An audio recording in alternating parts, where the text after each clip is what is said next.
A doutora Marise já entrou. O pessoal está conseguindo me ouvir? Está tranquilo? Oi, Renata, boa noite. Estamos ouvindo, sim, o áudio está perfeito.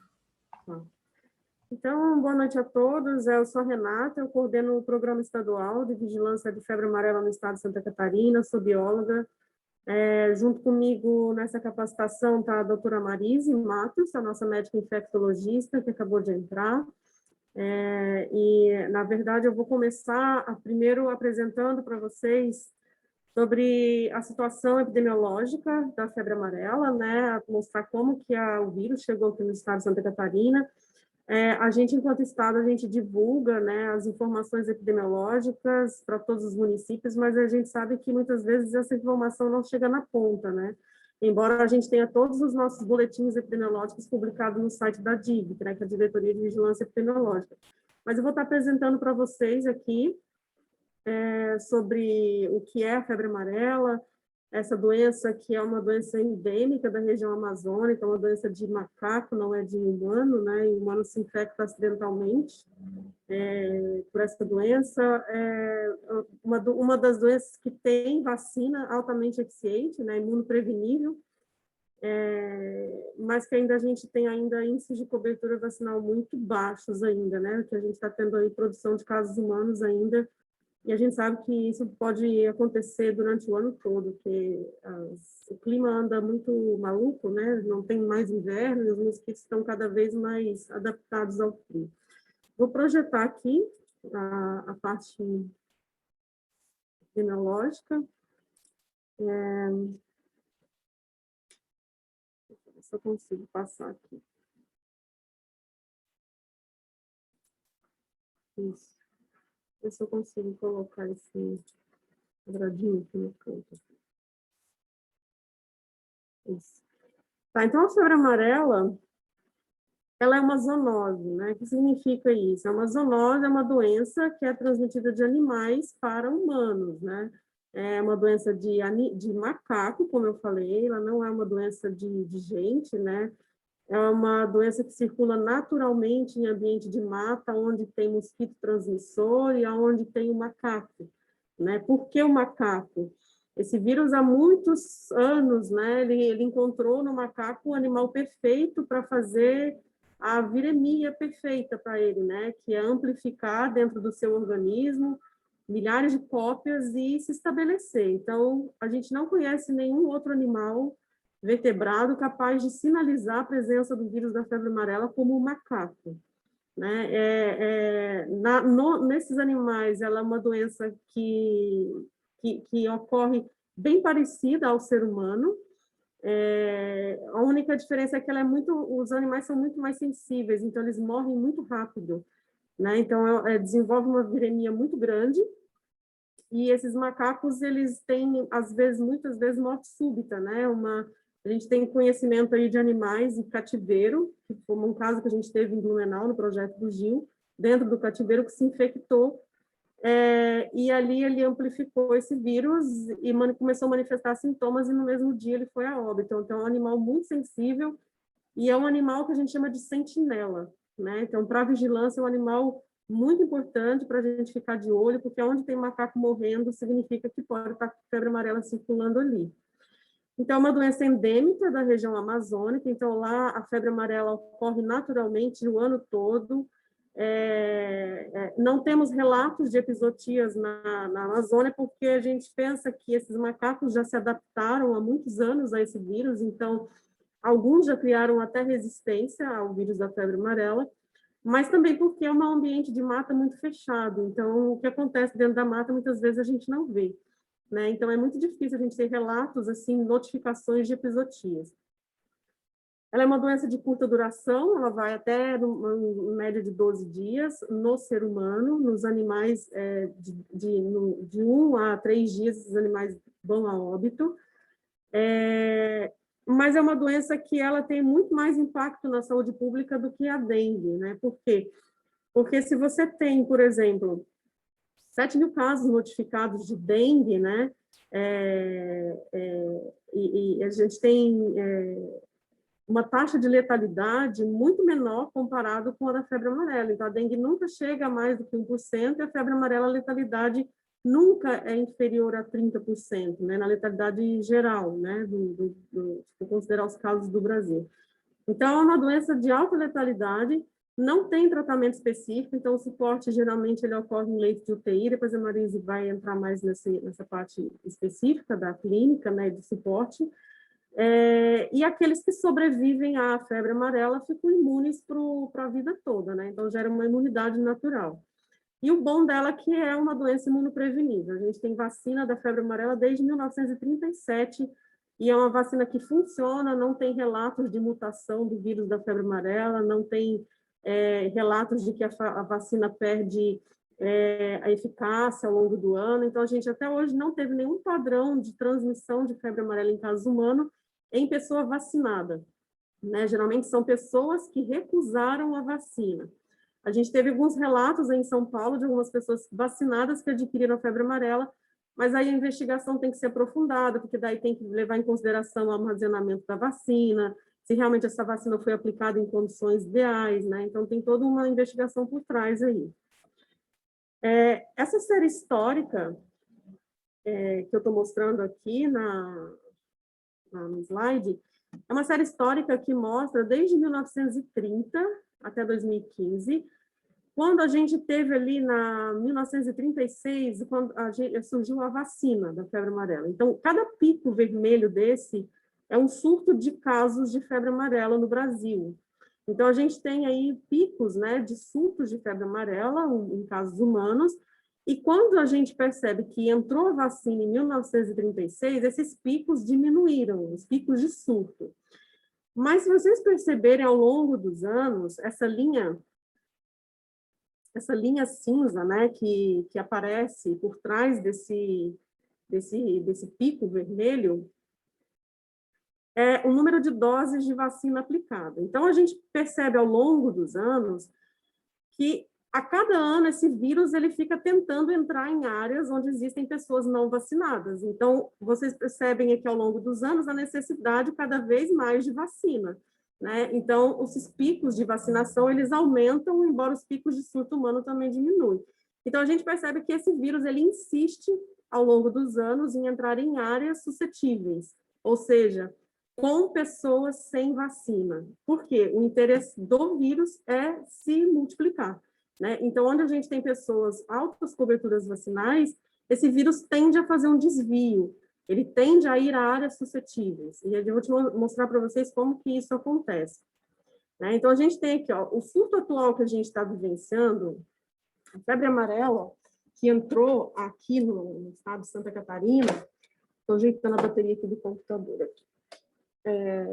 Esse surto ele teve início em 2014. Tá? Então, a gente tem aqui o mapinha do Brasil, aqui 2014, 2015.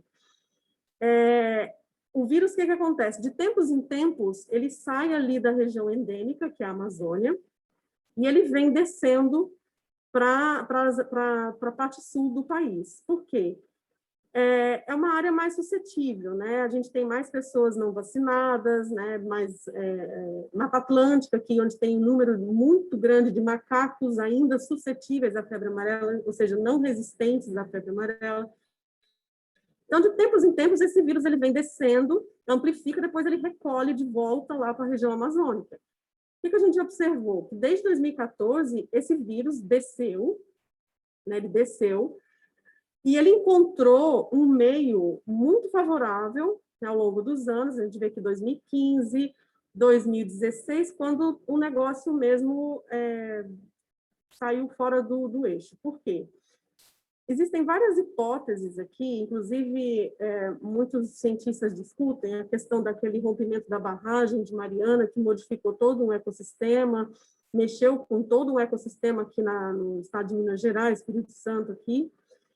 E aí esse vírus ele encontrou uma oportunidade, né, de entrar em áreas que antigamente eram conhecidas como sem recomendação de vacina, ou seja, muitas pessoas sem vacina.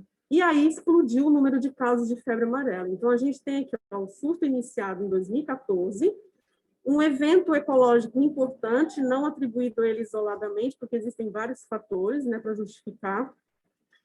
E esse vírus, quando encontrou esse meio bem favorável à sua amplificação, ali ele ficou e está até hoje descendo por corredores ecológicos, que a gente chama. Então, a gente vê aqui, ó, em 2017, 2018, já Minas desceu para o Rio de Janeiro, chegou em São Paulo. Quando chegou em São Paulo, a gente já acendeu o alerta, vendo essa movimentação do vírus, e todos os estados do Sul se reuniram para poder estudar o que estava acontecendo com esse sistema, né, do vírus estar se deslocando e como que isso estava acontecendo. Então, foi percebido que esse vírus ele se desloca através dos mosquitos silvestres, tá, que ficam em busca de primatas não humanos. Então, esses mosquitos eles têm atração por macaco. Aonde tem macaco, ele está indo atrás desses macacos. E ele entrou na Mata Atlântica, que é um meio muito rico em primatas não humanos, e ali ele está circulando por corredores ecológicos. O que são esses corredores? Corredores ecológicos são ecossistemas favoráveis, né, que são fragmentos de mata, né, com condições ecológicas propícias para a reprodução desses mosquitos e para a permanência deles próximo a esses macacos. Então, existe um estudo por trás disso daí, eu não vou entrar em detalhes, que a gente estuda a questão de relevo, de clima, anormalidade climática, chuva, altitude, né, temperaturas, a posição das epizootias, aonde que esses macacos estão morrendo, e a gente, então, monta um sistema, que é uma avaliação de risco, um modelo de previsão ecológica de dispersão do vírus da febre amarela. E esse modelo, ele vem dando um retorno para a gente de confiabilidade de 96%. Então, a gente desenhou, em todos os estados do Sul, junto com a Fiocruz, o Ministério da Saúde, a gente desenhou todos os possíveis corredores ecológicos de dispersão do vírus da febre amarela. Então, desde 2017, 2018, a gente já sabia que esse vírus, em algum momento, ia chegar aqui no estado de Santa Catarina, como se confirmou em 2019, quando a gente começou a ter os primeiros casos autóctones na região de Joinville, de Mafra, né? E ali ele encontrou um meio muito rico em macaco, e cada período sazonal, que é cada verão que chega, aumenta o número de macacos positivos, de casos humanos, e é o que vem acontecendo. Então, a gente tem aqui 2018, 2019, já entrando aqui em Santa Catarina, depois 2019, 2020, ainda permanecendo em Santa Catarina. Essa situação não tem uma previsão de melhoria nos próximos anos, então a gente acha que o cenário ainda vai permanecer, porque ainda existem muitas pessoas sem vacina e também ainda tem um residual de primatas não humanos, de macaco ainda muito grande. Tá? Então, esse vírus não vai embora daqui tão cedo, né? Então, aqui esse mapa, nesse slide, eu mostro para vocês o desenho desses corredores ecológicos e as epizootias aqui, que são as bolinhas azuis, né? E os triangulinhos vermelhos aqui são os casos humanos. Então, vocês percebem aqui que no primeiro aqui do lado esquerdo, foi o período de monitoramento 2019-2020. Então, desde o momento em que esse vírus entrou no estado de Santa Catarina até julho de 2020, por a gente faz a avaliação da febre amarela para o período de monitoramento. Então, vocês percebem aqui como essas epizootias, elas seguem perfeitamente esses corredores ecológicos, né? Todas essas linhas aqui, que parecem essas veias, né? Esses caminhos aqui, eles seguem, né, perfeitamente os corredores ecológicos. E ali ele vai produzindo, né, se tiver pessoa não vacinada, os casos humanos. Então, o que a gente fez enquanto vigilância? A gente correu contra o tempo, ali pela 2017, 2018, incentivando a vacinação de todas as pessoas, principalmente das áreas que eram sem recomendação de vacina, porque a gente sabia que Santa Catarina ia receber esse vírus e ia produzir muitos casos humanos, se a população não tivesse vacinado. Então, a cobertura vacinal ali que era 20%, 30%, hoje em alguns municípios já alcançaram 70%, 80%, mas ainda a gente tem muita situação ainda de pessoas que recusam a vacina. E aí vocês percebem aqui do lado direito como isso é interessante. O vírus ele vai andando, né? Ele vai deslocando. Então, vocês percebem que ele saiu aqui do Planalto Norte, ali da região nordeste de Santa Catarina, e seguiu pelo corredor ecológico rumo à Serra Catarinense, que é o que está acontecendo agora. Tá? Então, a gente tem aqui um aglomerado de epizootias na Serra Catarinense, que está produzindo muitos macacos mortos, positivos de febre amarela, entradas pela região do meio-oeste, extremo-oeste, e na Grande Florianópolis, aqui, sentido sul. Tá? Então, a gente está tendo circulação ativa aqui na região da Grande Florianópolis, circulação ativa na Serra Catarinense, no extremo-oeste aqui, e o Rio Grande do Sul já também está produzindo casos positivos de epizootia. Tá? Então, o Rio Grande do Sul também já tinha se antecipado na vacinação, porque, monitorando o que estava acontecendo conosco, eles também já se anteciparam na busca ativa de pessoas não vacinadas. Esses são os mosquitos que transmitem febre amarela, tá? Então, são mosquitos de mata, não são mosquitos urbanos. Então, se aparecer uma pessoa suspeita de febre amarela que não tem entrado em contato com mata ou não mora próximo à mata, ficou só dentro de casa, num ambiente urbano, não tem como ele pegar a febre amarela, porque não existe febre amarela nesse momento na forma urbana que é transmitida pelo Aedes aegypti. Então, esquece a Aedes aegypti nessa história, tá? Nós não temos febre amarela urbana até o momento registrado no Brasil, transmitida por Aedes aegypti. Então, o olhar que nós temos que ter para casos suspeitos humanos é para aqueles casos que residem próximo à borda de mata, ou que realizou um ecoturismo, ou que foi para um sítio visitar algum parente, ou que foi fazer uma pesca, ou uma trilha, né? Ou um trabalhador rural, ou uma pessoa que, quando abre a sua janela, dá de cara com um morro gigante, com uma mata preservada. Então, onde a gente tem fragmentos de mata, a gente tem muitos municípios de Santa Catarina pulverizados dentro de ambientes de mata, né? Então, se vocês pegam o Google Maps e jogam, vocês conseguem ver como os nossos municípios são inseridos em contexto de mata, né? Então, existe muito fragmentozinho. O problema desse mosquito aqui é que ele é capaz de voar a 11 quilômetros em busca de alimento. O alimento dele é sangue de macaco, mas se acabou o macaco, ele vai atrás do humano. Tá? Porque nós somos primatas também, tá? Nós não somos primatas não humanos, né, que são os macacos, mas nós somos primatas, então ele tem afinidade para primatas, né, com os primatas. Então, faltou macaco, ele vai em cima do ser humano. Por que que é importante a gente prestar atenção nos macacos? Porque o macaco, enquanto a gente tem o macaco vivo, ele funciona como um filtro, né? Então, um bicho vivo te dá uma certa tranquilidade de que os mosquitos estão neles lá, eles não estão ainda procurando o ser humano. Mas a partir do momento que você tem o silêncio na mata, que você tem macaco morrendo, a gente tem que correr contra o tempo, porque o próximo a ser afetado vai ser o ser humano, tá? E esse mosquito, a questão dele é que ele se desloca, conforme esse slide que eu estou mostrando aqui, ó, de fragmento em fragmento. Esse slide mostra exatamente como são os nossos municípios. Tá? Então, você vê aqui, ó, várias casinhas, o município todo inserido em contexto de mata, e aqui são as possíveis rotas de voo desses mosquitos. Então, ele vai atrás de fragmentos de mata, ele não é um mosquito urbano, ele nunca vai estabelecer reprodução em ambiente urbano, ele vai reproduzir em ambiente de mata. Ele pode sair da mata, picar uma pessoa próxima, que esteja passando na rua ou varrendo o seu quintal e voltar lá para a mata, ele não vai se reproduzir em ambiente urbano. Tá? E esse mosquito, aqui eu mostro que os corredores, né, que a gente chama de corredores funcionais, né, que são... Quanto mais você tem mata fragmentada, mais rápida é a dispersão desse vírus. E esse é um problema ecológico também. A febre amarela é um problema de saúde pública, ecológico, econômico, de tudo, não é único, né? Ele abrange vários problemas aí que a gente tem que enfrentar. A questão desses corredores,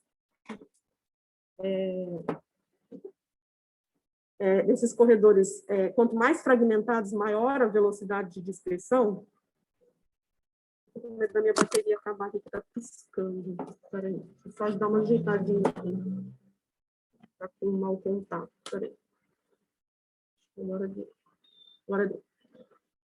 Então, o que eu falei do problema ecológico? Quando a gente tem uma mata muito conservada, né, esse vírus, ele dilui ali. A gente não vê o que acontece dentro da mata. Né? Então, a gente não tem muita notícia de epizootia em mata muito fechada, porque não se vê o que está acontecendo lá dentro.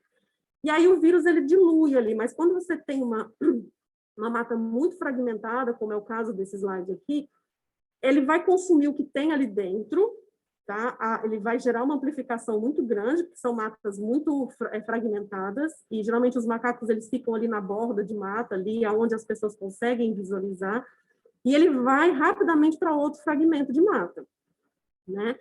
A questão desse mosquito, ainda que é pior, é que as gerações futuras dele são todas infectadas por vírus da febre amarela, né? Então, você tem a reprodução, por exemplo, o mosquito que picou um macaco, né, que transmitiu o vírus da febre amarela para um macaco, logo depois ele vai fazer a postura de ovos, e esses ovinhos, alguns deles já vão eclodir com o vírus da febre amarela. Então, você ainda tem a manutenção do ciclo da febre amarela pelas gerações futuras desses mosquitos, né? Então, é por isso que é difícil a gente pensar que, esse verão eu tive febre amarela no Santa Catarina, verão que vem eu não vou ter. Não funciona assim, porque a gente tem que considerar os macacos que sobreviveram e os mosquitos ainda das gerações futuras que ainda vão vir infectados, né? Então, não vai embora do estado tão cedo, né? Porque a gente está tendo um número muito grande de macacos mortos e, muito provavelmente, muitas gerações de mosquitos ainda só esperando uma oportunidade no verão seguinte para eclodir e sair picando aí pessoas sem vacina e transmitindo febre amarela. Então, a febre amarela, esse slide mostra muito bem o que a febre amarela faz na natureza, que ela não chega sem fazer barulho, ela chega causando estrago, e estrago muito grande, visualizado nesse slide aqui com esses animais, né, que são os bugios. Esses são os mais sensíveis à febre amarela. Então, quando é morte por febre amarela, a gente tem essa situação aqui, ó, que chega a ser bem triste. Então, você tem aqui, ó, no chão, aqui, ó, 1, 2, 3, 4, 5 animais mortos. Isso foi numa área única, tá? É uma distância de uma notificação, a 10 metros, tinha mais uns 3, 4 macacos mortos. Então, quando é febre amarela, quando você está olhando um macaco morto aqui, mais para frente você encontra outro. E eles andam em bando, né? Então, nunca é um só. Por febre amarela, é vários. Então, pode andar no meio do mato e vai encontrar mais macacos mortos. E essa situação aqui foi da vigilância lá de São José do Cerrito, em Lages, que foi a situação que eles chegaram a campo e visualizaram. Um macaco morto aqui, outro ali, outro aqui. Parece assim, um cenário de guerra mesmo. E é muito triste, porque é um animal que está na lista de extinção, tá? O bugio é um animal que está em extinção. A gente ainda tem relato, infelizmente, de caça, tá? Tem gente que mata esses animais, e é um tiro no pé, porque se você mata esse animal, você, enquanto vigilância, não tem a notícia dele, né? Então, você vai saber quando tem febre amarela, quando começar a morrer gente por febre amarela. Porque enquanto você tem um macaco para te sinalizar, tá tranquilo, ele está sinalizando, a gente corre para vacinar as pessoas. Mas se não tem um macaco, né, então a gente só vai esperar os casos humanos aparecerem. E o problema também da febre amarela é isso daqui, né? Gera órfãos, né? Os filhotinhos, geralmente, eles sobrevivem porque eles ficam agarradinhos na mãe, escondidos no pelo, e o mosquito não consegue ter acesso à face, né, desses animais, que é a mais exposta para picar. Então, como eles ficam agarradinhos, né, eles não conseguem ultrapassar esse pelo para poder picar esses animais, e acaba gerando órfãos, né? E muitas vezes não tem como devolver esses animais para a natureza, e também não tem, o Estado tem, os órgãos de meio ambiente têm muita dificuldade de disponibilizar espaço para esses animais. E uma situação também triste como esta, né? As mães grávidas que acabam morrendo, e às vezes a gente pega um animal ainda que está ali grávido e a gente vê uma situação triste dessa daqui. Então, para a gente, enquanto vigilância, a gente corre para poder proteger a população humana, que é o objetivo do programa de vigilância, mas infelizmente a gente tem que deparar com esse tipo de situação aqui. Então, para vocês entenderem, não existe febre amarela se nós não tivermos essa situação aqui, ó, essa situação do meio. Não existe febre amarela humana se não existir esse ciclo daqui, tá? Que é a interface entre o meio silvestre e o meio, né, urbano, onde tem as pessoas suscetíveis. Então, a pessoa, ela só consegue, né, ela só vai adquirir febre amarela, primeiro, se ela não tiver vacina, segundo, se ela estiver próxima a essa situação aqui que esteja acontecendo, macacos morrendo por febre amarela, né? Um ambiente de mata onde a gente sabe que está circulando o vírus. Então, como eu falei, a pessoa nunca foi para lugar nenhum, não se deslocou nos últimos 15 dias anteriores ao início dos sintomas. Por que 15 dias? Porque a gente tem um período de incubação e de viremia da doença, que a gente dá um intervalo aí de 15 dias, depois a Marisa pode explicar um pouco melhor. Então, existindo essa situação aqui, que a gente chama da parte epidemiológica, você fecha, junto com a clínica, um caso suspeito de febre amarela. Então, como eu vou pensar um caso suspeito de febre amarela só pela clínica? Não. Por quê? Porque ele pode ter uma clínica muito parecida com febre amarela, mas se ele não foi para lugar nenhum, não foi para um sítio, não trabalhou em um ambiente rural, ele tem vacina, né, que é altamente eficiente, altamente, né, imunogênica, não tem macaco morrendo naquela localidade, mas também a gente não pode levar isso ao pé da letra, porque às vezes pode ser um município silencioso, que não está falando, não está comunicando essas mortes de macaco. Então, eu tenho que fechar todos esses elementos, é como um quebra-cabeça. Né? Eu não posso olhar só a clínica separada e também não posso olhar só a epidemiologia separada. Eu tenho que fechar o quebra-cabeça e aí eu tenho um perfeito caso suspeito. Né? Então, aqui esse slide mostra exemplos, né? Por exemplo, a pessoa foi lá fazer trilha, entrou com um caso suspeito, com uma clínica sugestiva, e eu descubro que essa pessoa esteve lá na trilha do Rio do Boi, que fica ali no sul da Praia Grande, né? Quase fronteira ali, quase divisa com o Rio Grande do Sul, e foi fazer uma trilha nos últimos 15 dias anteriores aos sintomas, e ele pode ter sido picado, então, por um desses mosquitos aqui, né? Que são os transmissores da febre amarela. Esse aqui é o Hemagogos essalsabetes. Né? Então, ele tem um vínculo epidemiológico, né, na história dele. Então, e é uma área que possivelmente pode ter macaco morrendo, né? Outra situação, passei o final de semana no sítio do meu sogro e fizemos lá um churrasco, mas foi um dia só, a gente nem entrou para dentro do mato. Não interessa, olha a mata que está ali atrás, né? A casa está ali, aparentemente não é uma mata fechada, mas tem um morro lá atrás, né? Tem uma situação de mata. E eles fizeram um churrasquinho ali, aí 3, 4 dias depois foram para a cidade, começaram a manifestar sintomas, e aí relatam, então, para o médico que tiveram no sítio fazendo um churrasco e provavelmente foram picados por os mosquitos transmissores da febre amarela. Então, aqui só resumindo, né? O que a gente pode pensar de como fechar um caso suspeito de febre amarela? Primeiro, eu vou ver a epidemiologia desse caso, né? Ou seja, as perguntas básicas. Possui vacina, né? E a vacina ela tem que ser comprovada, tá? Ela tem que ter carteirinha ou tem que estar lá no sistema de registro de vacinação. Se a pessoa falar assim, eu tenho vacina, eu lembro que eu vacinei, não vale. A gente considera como não vacinado, porque as pessoas confundem muito, né? Acha que toma, sei lá, a tríplice e acha que também já vacinou por febre amarela. Então, a gente não pode confiar se não tiver esse registro, né, bem caracterizado.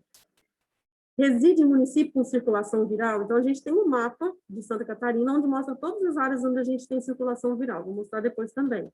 Houve epizotia recente, aproximadamente 2 meses, né, do relato desse caso. Por que 2 meses? Porque geralmente quando a gente começa a ter casos humanos, é que esse vírus já está circulando e amplificando ali já há 1 mês, 2 meses atrás.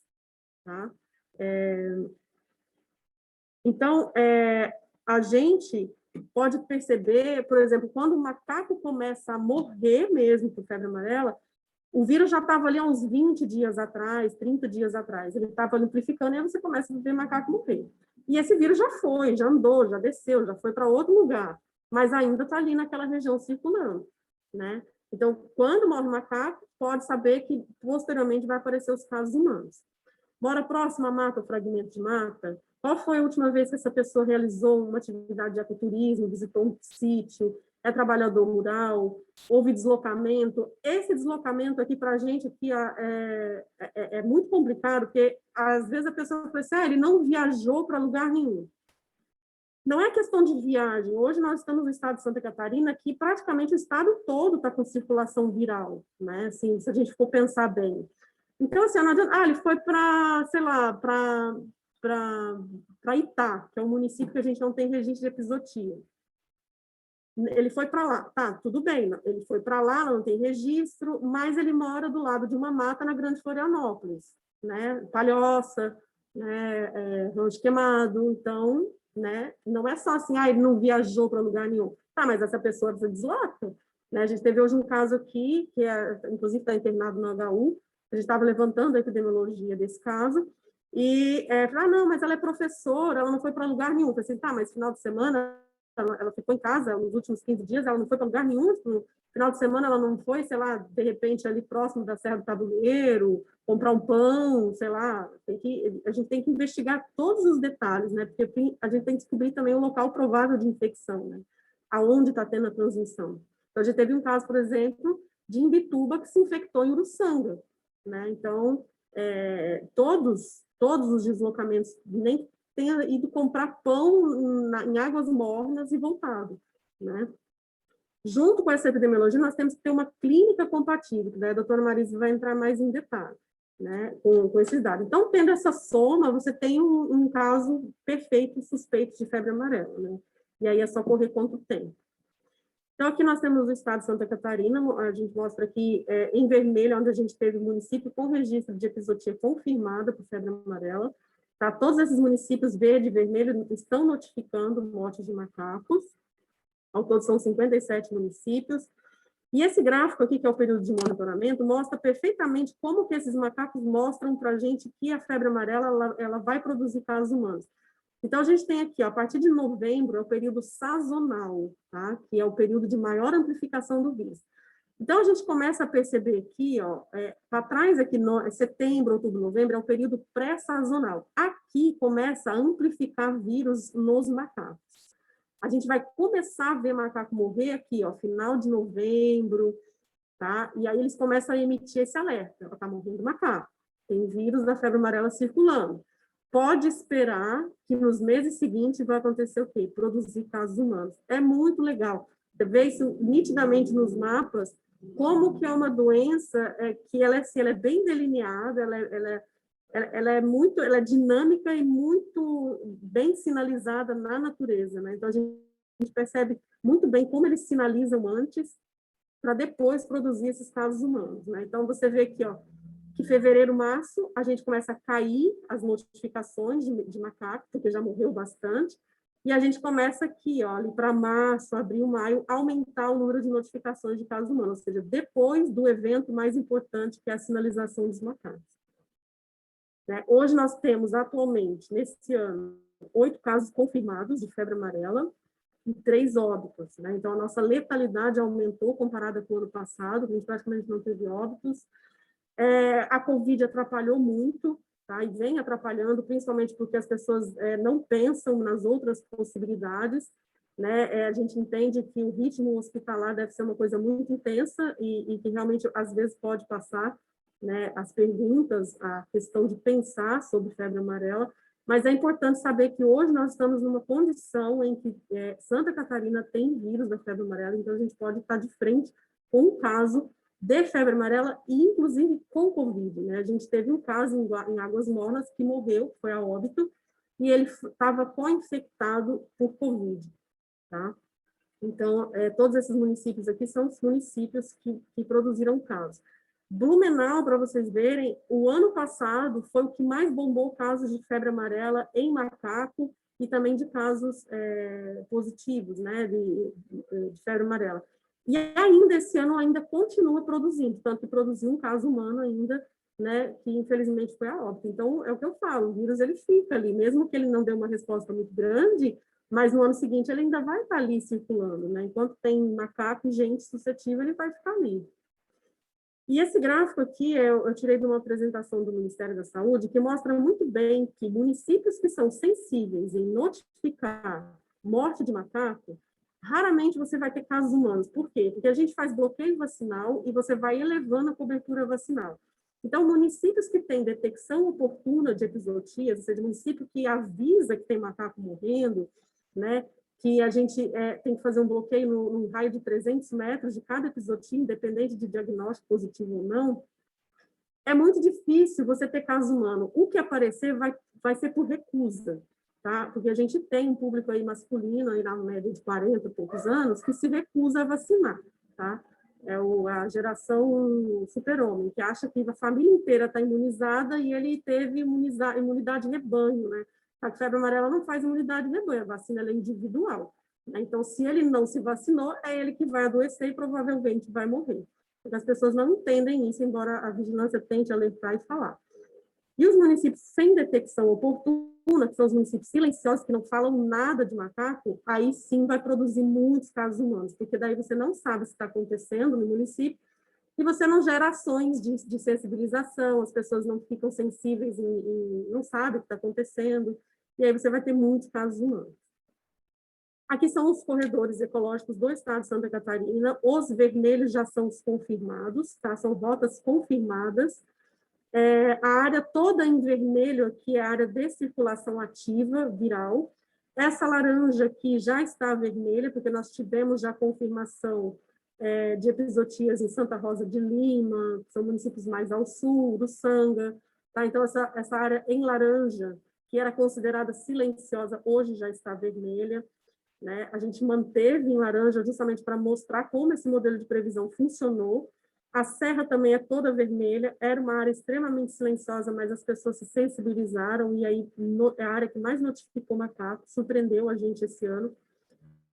Aqui a gente teve também macacos positivos, inclusive avisamos a Argentina, que a gente emitiu um alerta, né, para que a Argentina ficasse atenta, porque ia entrar também aqui fronteira, né? Então isso gera um alerta que envolve até países vizinhos. Rio Grande do Sul também já tem rotas confirmadas aqui.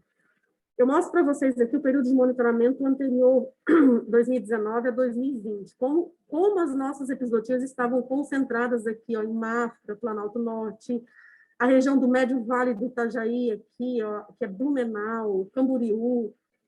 Olha o tanto de macaco que morreu aqui. Tá? Todas essas bolinhas aqui são macacos mortos. Os amarelos são ossadas, também é de notificação, os verdes negativos e os vermelhos positivos. Então, se tu ampliar esse mapa aqui, vai ver o quanto de macaco que morreu. E eles estão bem em cima das nossas rotas aqui que a gente desenhou. E aqui é o nosso período de monitoramento atual. Né? As bolinhas pretas são os casos humanos, tá? Tem mais, é porque daí o mapa está ampliando, a gente consegue ver melhor esses casos.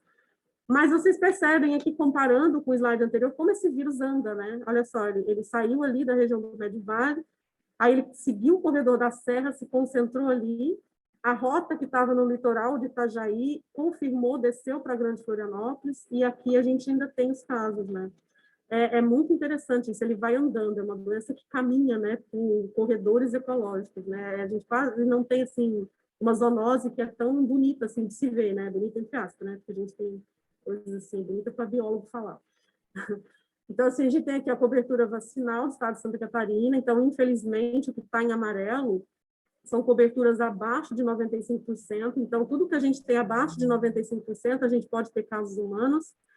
A Serra Catarinense, tudo que está em vermelho é Grande Florianópolis, ali é o município da Grande Florianópolis, cobertura abaixo de 60%, então, muito propício para ter surto de casos humanos. A gente estranhou o fato da Serra Catarinense ter produzido tanto macaco positivo e não ter tido um caso humano suspeito. Então, a gente acha que pode ser algum erro de informação do sistema de vacinação. Tá? Então, hoje é essa situação que nós temos.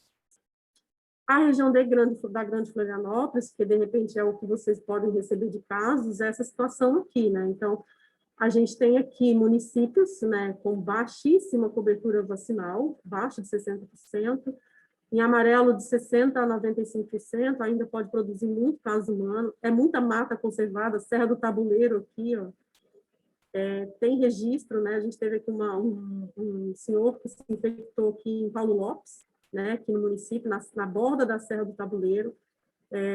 Então, aqui é uma região muito receptiva, uma região ainda que pode produzir, mesmo em épocas de baixa ocorrência, que é agora do inverno, casos humanos de febre amarela. Tá? E eu vou encerrar só com esse slide aqui, para vocês terem conhecimento de que a ação da vigilância epidemiológica ela é de campo.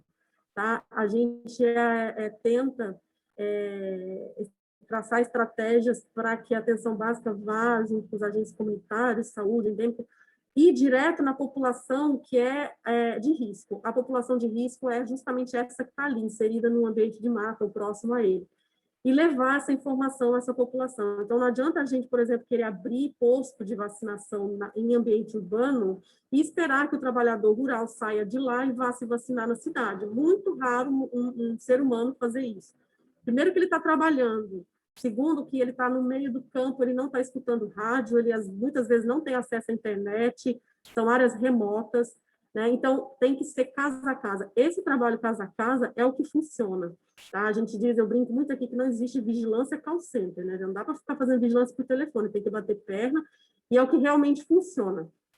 Vacinação casa a casa, tá? Não adianta esperar que o cidadão vá no posto de saúde procurar a vacina, principalmente porque a informação muitas vezes não chega até ele não está ligado nesse tipo de informação, e o que realmente funciona é levar isso, a vacina casa a casa.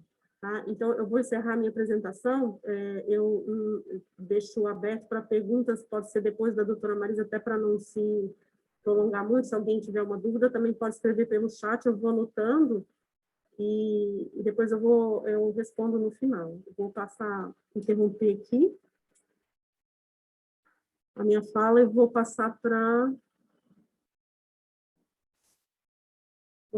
a doutora Marise, para ela começar a parte dela. Então, eu agradeço a todos a atenção, eu espero que eu tenha me feito entendida, entender o que eu falei, mas, enfim, vou passar a palavra à doutora Marise.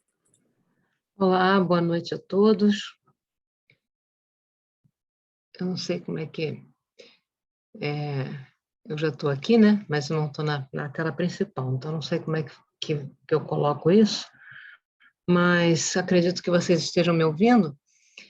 E o objetivo da gente hoje é falar um pouquinho da clínica e tentar trazer uns dados para quem não conhece ainda a evolução da febre amarela, a abordagem, trazer esses dados para vocês e, para quem já conhece, que ajudem, né, na interpretação desse quadro que a gente está vivendo em Santa Catarina. A Renata foi muito clara quando ela falou da importância dos macacos e traçou toda essa epidemiologia, e realmente o Brasil ganhou, né, muito em termos de conhecimento nos últimos anos com essa chegada da febre amarela no sudeste do país, e aprendeu também a controlar, né, melhor, a saber o que tem que vigiar, que são de fato os macacos. A Renata falou da vacinação, mas existe toda uma ação de vacinação a partir da presença desses macacos, e a gente, como clínico, precisa ficar atento à possibilidade de casos humanos, né? Então, é mais uma coisa que chega aí, né, para quem não estava acostumado. Chegou a Covid, derrubou o nosso sistema de atendimento, tornando tudo muito lotado e diminuindo as possibilidades de atender as pessoas. E a febre amarela, o Estado, é bom que a gente saiba, o Estado se preparou para receber o surto de febre amarela de fato, com a parceria do Ministério da Saúde, e nós criamos, então, nesse período, um centro de referência para casos graves, que é o Hospital Nereu Ramos, e uma pessoa que fica na vigilância, tentando fazer contato com os colegas e tirar dúvidas e discutir os casos, que sou eu, né, que trabalho lá na GESOL, na DVRH. Então, centralizando assim, para que a gente possa, aos poucos, evitar os casos graves e os casos de óbito. Eu vou tentar aqui partilhar a tela para a gente começar a fazer a nossa apresentação. Deixa eu ver como é que eu faço isso. Exatamente. Eu acredito que vocês já estejam... Já estamos vendo, doutora Marise. Já? Então, tá bom. Muito obrigada. Então, aqui, eu vou colocar na apresentação de slides, um minutinho, por favor. Pronto. Então, a gente vai falar um pouquinho sobre os principais aspectos do manejo, né? Eu vou tentar ser prática, embora pode ter algum conteúdo mais teórico, mas eu vou tentar ser prática e ser mais rápida, porque depois a gente pode conversar um pouquinho e tirar as dúvidas que aparecerem.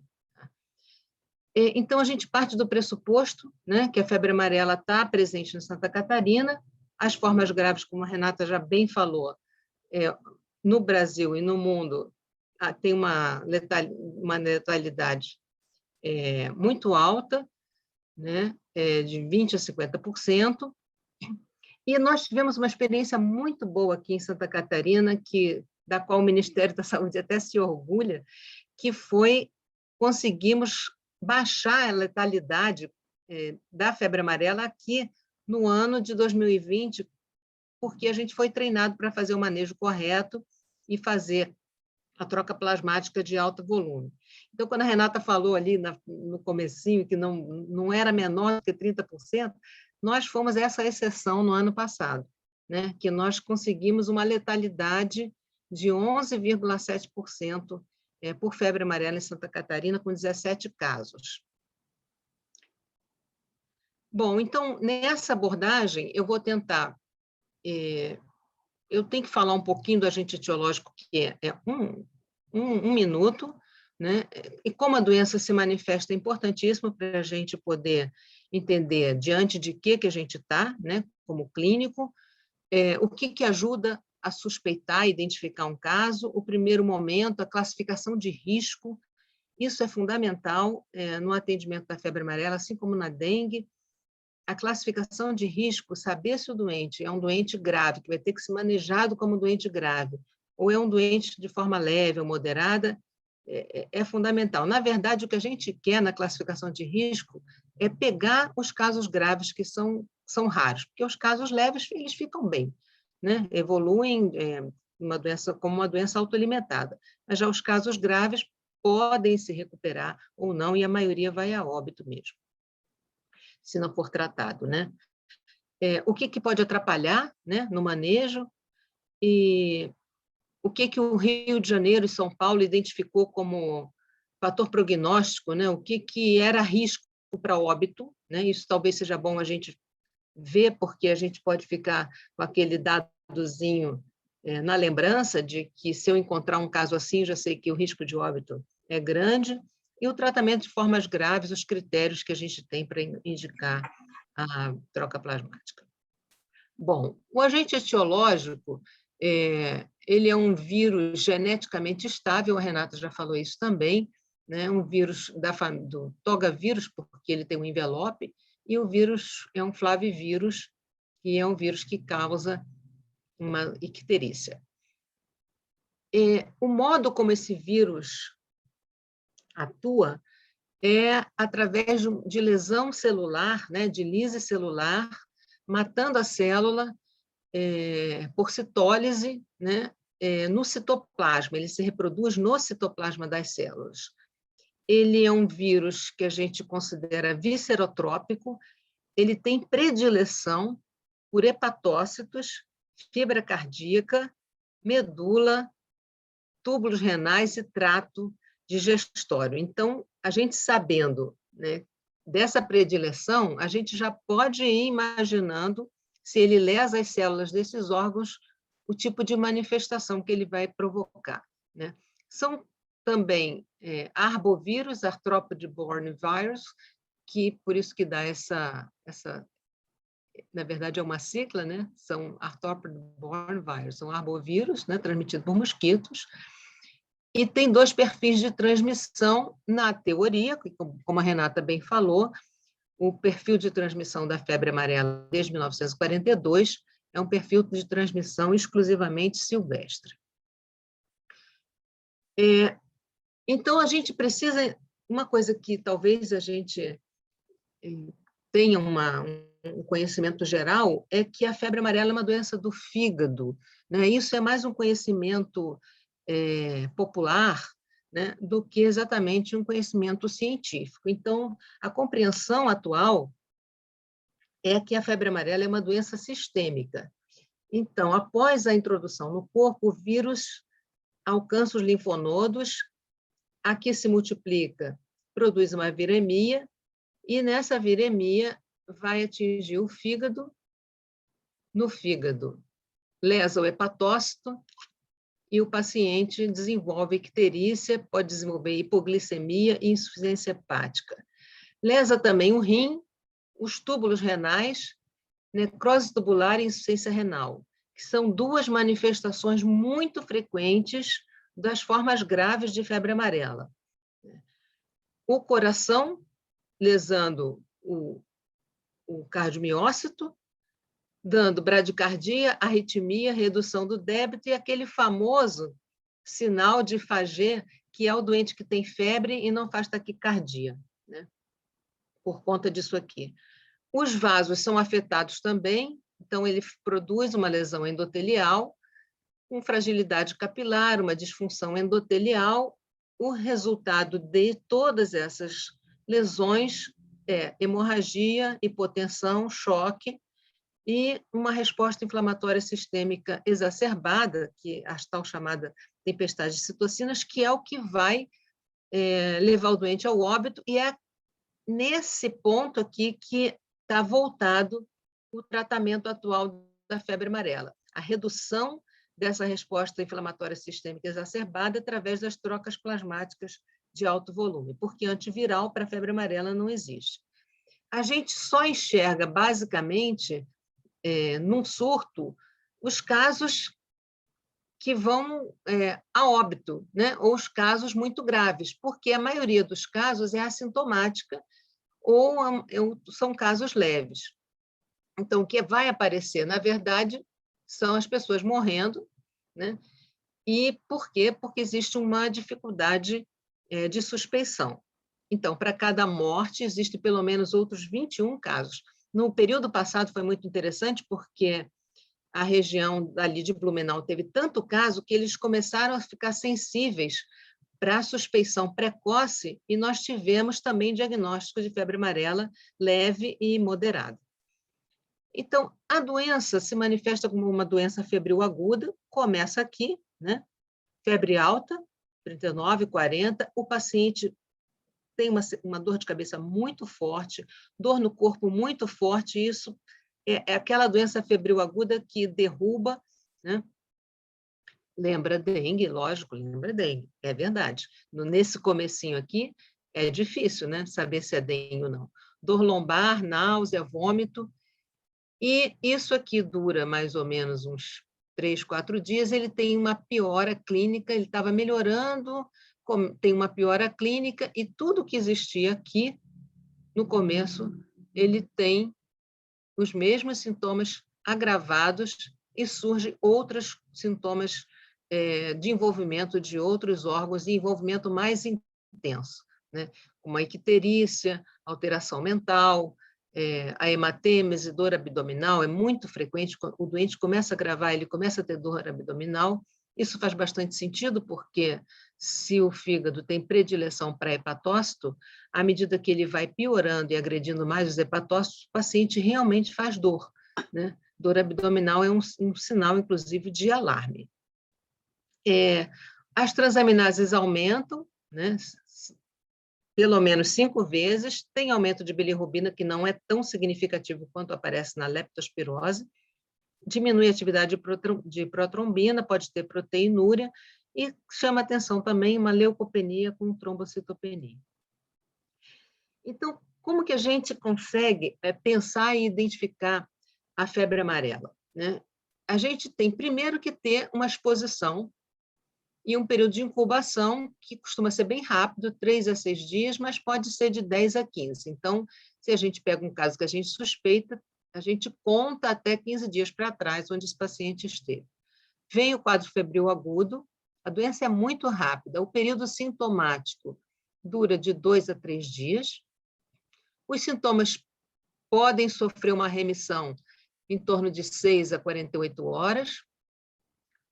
Um detalhe, quanto mais grave, mais rápido esse período de remissão dos sintomas, que às vezes nem é perceptível, né? Isso porque a replicação viral é rápida, né? E o doente melhora um pouquinho da manhã para a noite, piora rapidamente e entra numa coisa que se chama período toxêmico, que leva de 4 a 7 dias. E daí pode morrer agora ou, normalmente, continua, né, como caso grave e vai morrer em 10 dias, ou então não vai morrer, vai se recuperar, e a gente teve caso grave também que se recuperou, né?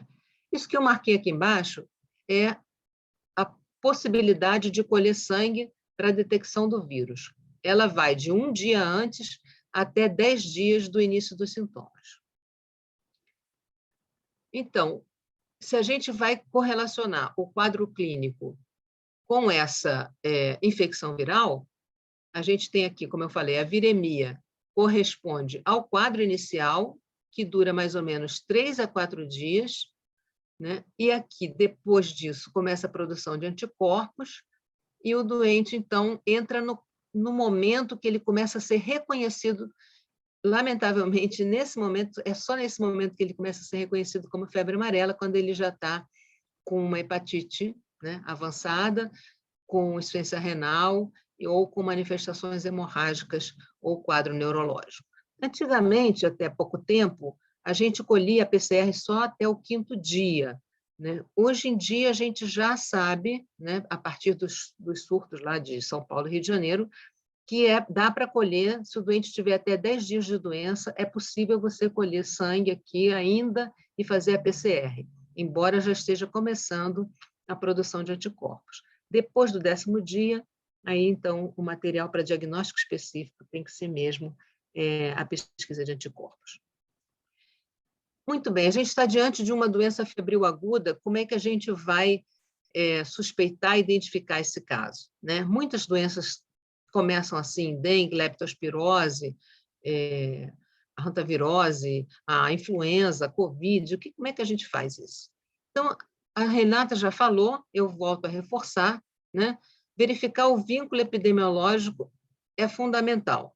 Saber se tem macaco morrendo também, né? Se a gente não tiver um tempinho para entrar lá no site, procurar o boletim, dá um toquezinho lá para a vigilância epidemiológica do hospital, pergunta, né? Eles têm como acessar e verificar se naquela região rural, ou naquela borda de mata que mora esse paciente, teve ou não ocorrência recente de epizootia. Porque se teve, a tua hipótese, a tua suspeita, ela começa a fazer sentido, né? E aí, junta com aquele quadro clínico, vai ser importante, então, fazer os exames laboratoriais que vão te ajudar a ver se é ou não febre amarela. Então, se não souber se é vacinado, vem de área rural ou borda de mata, onde teve epizootia recente, esse é uma suspeita possível, né? Ainda não é provável, mas é possível. Aqui tem um link, um endereço da DIV, onde nós temos o nosso último boletim, né, que foi atualizado agora, e de todos esses casos que nós tivemos, 8 pacientes residiam próximo ao local que tinha ocorrido macaco morto, e só um que era vacinado, que eu vou mostrar depois a linha do tempo dele. As manifestações clínicas, então, o que vai chamar a atenção para a gente, né? Um doente que chega com um quadro inicial, ele chega relativamente bem, contando isso. Quando ele chega nesses 2 dias, assim, normalmente ele fica um dia em casa, aí ele fica tão mal, ele não consegue, ele vai procurar o médico no 2º dia. Aí ele é atendido normalmente e não se vê nada demais, acha que é uma doença febril aguda e manda o paciente para casa. Se você sabe, nesse momento, de onde esse paciente vem, esse paciente não deve ser mandado embora para casa até que você consiga ver um hemograma, se ele tem leucopenia e trombocitopenia, as transaminases, que normalmente já estão aumentadas, e parear esses exames. O que costuma acontecer é que o doente é mandado para casa e volta nesse momento aqui, no momento da piora, né? E muitas vezes, mesmo tendo piorado, mesmo contando que está vomitando, que está com dor abdominal, que é muito frequente piorar desse jeito, né? Com vômito, dor abdominal, ou às vezes até sonolência, começa a ter alteração mental, mas assim, o que mais a gente viu em todos os nossos casos foi que eles pioravam com dor abdominal, com vômitos e com diminuição do débito urinário. Era o que mais aparecia. Uma outra alternativa, né, é você fazer uma abordagem sindrômica, que é basicamente o que tem sido feito hoje para separar os suspeitos de Covid de não Covid, né? Então, o doente de Covid começa com febre, tosse, às vezes falta de ar, dor de garganta, dor de cabeça, diarreia, náusea, vômito, fadiga. Isso aqui pode ser febre amarela. Ele começa também com febre, dor de cabeça, dor lombar, fraqueza, dor abdominal, náusea, vômito. Isso aqui pode ser Covid, né? A diferença que a gente vê está na evolução, né? A febre amarela vai piorar lá pelo 5º dia com uma síndrome icterohemorrágica. Começa a surgir icterícia, diminuição do débito urinário, como eu falei, sonolência, alguns sangramentos, geralmente o mais comum é o sangramento gengival, né? E o paciente entra em acidose metabólica. Daqui, se não identificar nesse momento, a chance de óbito é muito grande. E a Covid vai piorar lá para o 7º dia, com a persistência da tosse, quer dizer, reforçando o caráter da síndrome respiratória. Eu tentei fazer um quadrinho aqui mostrando as hipóteses diagnósticas que podem ser, que normalmente são levantadas, né, dependendo da forma clínica da febre amarela, se ela é leve, moderada ou grave. Então, normalmente, nas formas leve e moderadas, a gente faz um diagnóstico diferencial com as infecções agudas, né, ou do trato digestivo, urinário, hepatite subaguda, e vale, nesse momento, separar, né, os casos de acordo com o vínculo epidemiológico, que a gente já falou que isso é muito forte, porque a gente já viu como é que é a transmissão, o modo do início, né, e se houve elevação de transaminases e, mais do que isso, uma mudança rápida no perfil laboratorial. Então, isso significa que um paciente com suspeita de febre amarela não vale só fazer o exame de corte. Ele tem leucopenia, ele está um pouco plaquetopênico e a transaminase está tocada. Mas se ele tem epidemiologia para febre amarela, esse paciente precisa ficar em observação. Porque, como a gente viu naquela linhazinha, né, que a gente mostrou no gráfico, a evolução é muito rápida. O doente piora muito de um momento para o outro, ele piora da manhã para a noite. A gente viu que ele tem uma remissãozinha em 6 horas depois ele pode estar péssimo, né? Então, se você tiver uma alteração nos exames, sobretudo nas transaminases, uma elevação muito rápida de um momento para outro, é muito forte a hipótese de febre amarela. Nas formas graves, normalmente faz diagnóstico aqui no estado mais com leptospirose e dengue, né, que são as doenças mais frequentes que a gente tem aqui no nosso meio. Mesmo porque quem está em área rural é comum, né, que tenha contato com água, com rato e tudo.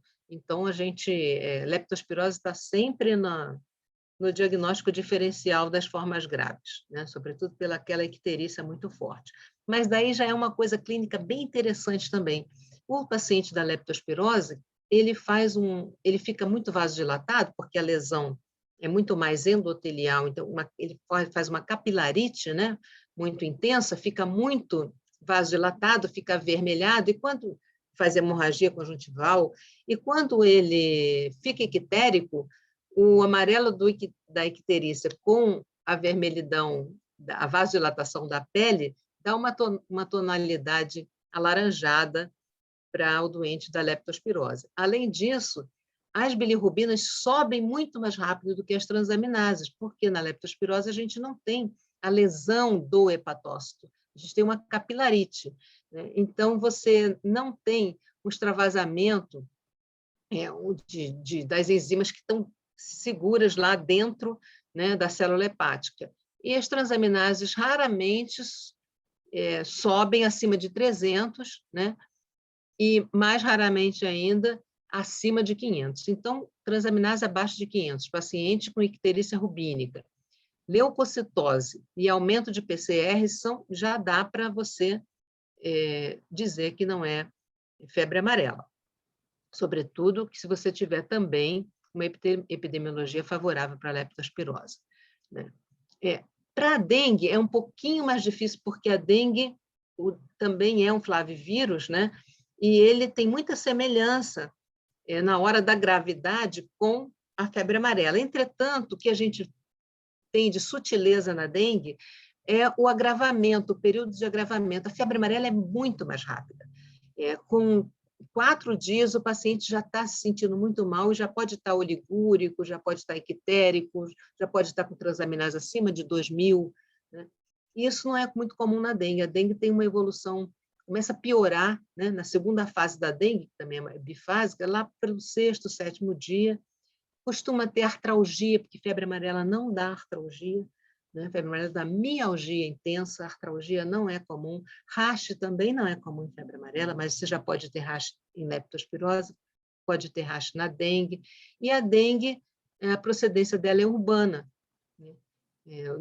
Difícil quando o paciente não tem, como a Renata estava falando, né, passagem por área rural ou borda de mata, é muito mais provável que seja dengue. E aqui, mais uma vez, dá uma ligadinha para a vigilância, entra em contato, porque eles têm todos os boletins e eles sabem aonde que está infestado de Aedes, onde é que está tendo muita dengue no estado. A sugestão, né? Observar o modo de evolução, a velocidade com que mora o quadro clínico. Então, repara, velocidade acho que é a palavra-chave da febre amarela, né? É tudo muito rápido. Então, assim como o doente adoece rápido, ele fica grave rápido e ele morre rápido. Então, consequentemente, o nosso manejo precisa ser rápido. A gente precisa pensar, colocar o doente em observação e encaminhar adequadamente. Para isso, a gente tem um fluxograma, que eu vou mostrar, né, que vai ajudar a gente a lembrar o que precisa ser pedido de exames e tudo mais. No caso da febre amarela, então, chama atenção um doente grave, né, com uma doença febril aguda que está derrubando, plaquetopênico, leucopênico, com a PCR baixa, isso aqui é muito significativo, né, e oligúrico, agrava a partir do 4º dia. Tentei fazer um quadrinho aqui para ver se a gente conseguia comparar, né, febre amarela, lepto, dengue, sepsis, a partir de alguns critérios, né? Então, a evolução, né, na febre amarela, como eu falei, dinâmica e rápida, o quadro clínico começa a se definir a partir do 3º dia com a piora daqueles sintomas. Na lepto, é uma bifásica mais marcada e piora, progride mais devagarzinho, vai piorando mais tardiamente. É muito marcante a insuficiência renal sem a lesão hepática. A dengue também é bifásica, já comentei, e a sepse é um quadro súbito, tempo de doença muito curto, às vezes o paciente fica muito grave em 2 dias até, algumas vezes tem porta de entrada, você tem a PCR muito alta, né? E leucocitose na grande maioria das vezes. A febre é igual em todo mundo, febre alta, né? Hemograma com plaquetas, na febre amarela, leucopenia e plaquetopenia, também dá hemoconcentração, não tão grande quanto a hantavirose, e também uma variação não tão rápida quanto a dengue, né? A lepto, já falei da leucocitose, dengue também da leucopenia, plaquetopenia e hemoconcentração, até aqui está tudo igual. E na sepse, a leucocitose acentuada. Vai começar a fazer diferença quando a gente leva em conta as transaminases, que no começo do quadro está pouco aumentado, em torno de 100, aumenta umas 5 vezes, mas os níveis sobem muito rápido. Então, na segunda dosagem já está em 300, na terceira já está em 1.000, e isso vai assim, isso, como eu digo, terceira dosagem, né, que pode ser feita em 12 horas. Embora o doente tenha que ficar em observação, o doente pode ser examinado a cada 4 horas. Você repete o exame ou não, se por acaso ele piorar muito rápido ou não também. Também é relativamente comum a gente encontrar sempre a TGO um pouco maior que a TGP, né? Porque a TGO vem de lesão tecidual de outros órgãos que não só o hepatócito, né? Onde predomina a TGP. Mas não é regra, não. Você pode ter também TGP maior que TGO. tá? Mas é uma sutileza para a gente ficar um pouquinho atento. A lepto, como eu mostrei já, pouca alteração de transaminase. A dengue pode dar aumento de transaminase bem, quase igual à febre amarela, embora seja mais lento essa variação, tá? Aumenta um pouco mais devagar à medida que o doente vai agravando, ou que entra em choque da dengue, e aí realmente você pode ter níveis bem altos de transaminase. E sepse também, pelo mesmo motivo. CPK aumenta em todo mundo, porque eles são casos graves, embora a leptospirose você tenha um aumento mais precoce da CPK, né, um aumento muito significativo, um pouco mais cedo. A atividade de protrombina, ela é um parâmetro de gravidade, ela vai servir para a gente classificar esse doente como grave e colocar ele na unidade de referência. A creatinina também, e na leptospirose chama atenção que o potássio está normal, né? E o paciente está com uma insuficiência renal grave, e na febre amarela, muitas vezes o potássio começa a se elevar também, junto com essa insuficiência renal.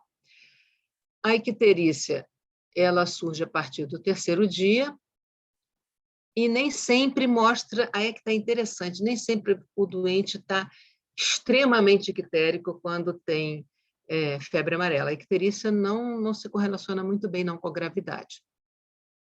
E as hemorragias é que vão acabar matando o doente, né? Às vezes o doente está super bem, o doente está grave, mas ainda não teve hemorragia, não teve crise convulsiva, e isso cria uma falsa impressão de que esse doente não está tão grave assim, que ele pode ficar esperando mais um pouquinho para que o quadro clínico se defina um pouco mais, e aí o doente faz uma crise convulsiva, ou faz uma manifestação hemorrágica e vai a óbito.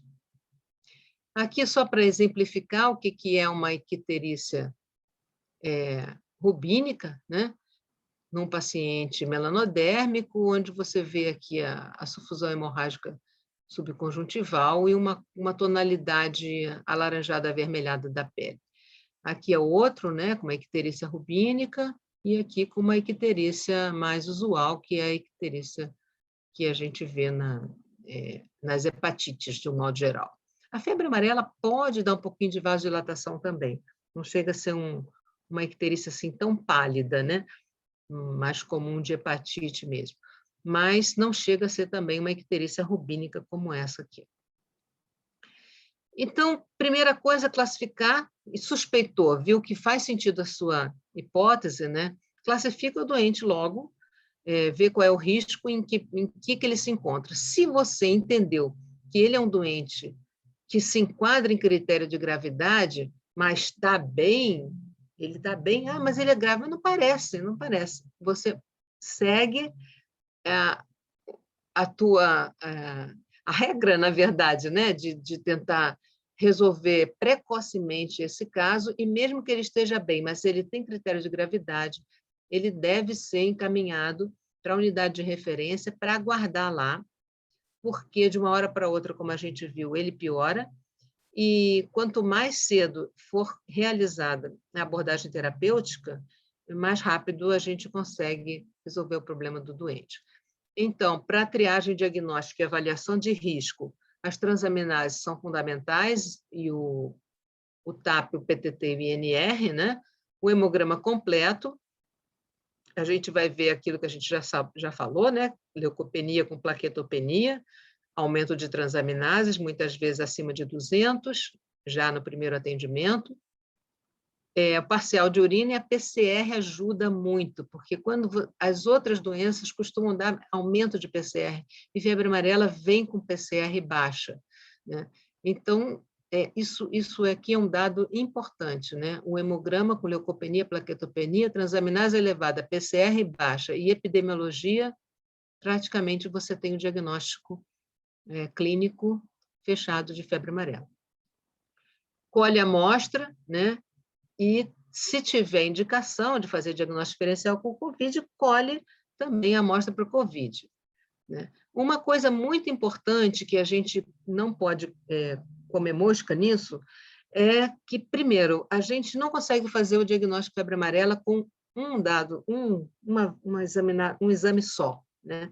A gente precisa de ter parâmetro evolutivo, porque um dos dados que vai entrar na formação do nosso diagnóstico é a rapidez de modificação desses exames. Então, a gente precisa, né, em 12 horas, no máximo, repetir os exames laboratoriais para poder fechar o diagnóstico. E aí, se tiver alguém me ouvindo aqui que não seja do HU, né, é bom lembrar que, se por acaso o paciente é atendido numa unidade de saúde, ou numa unidade básica, ou num hospital pequeno, que não tem condição de repetir o exame laboratorial ou de conseguir esse exame no mesmo dia, o paciente está com suspeita de febre amarela, e se essa suspeita faz sentido, ele não pode ficar ali.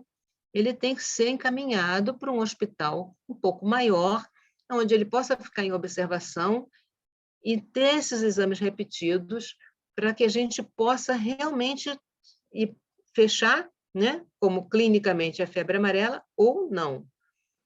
E outra coisa que eu acho que é muito importante a gente falar, que é ver quanto tempo tem o doente de doença. Porque se ele tiver mais de 4 dias de doença, do 5º para o 6º dia, então, ele já está entrando numa fase de risco altíssimo de óbito, né? Então, se ele tiver, nesse momento, com 5 dias de doença, com 6 dias de doença, e tiver manifestação, sinal de gravidade, esse paciente precisa ser encaminhado para a referência.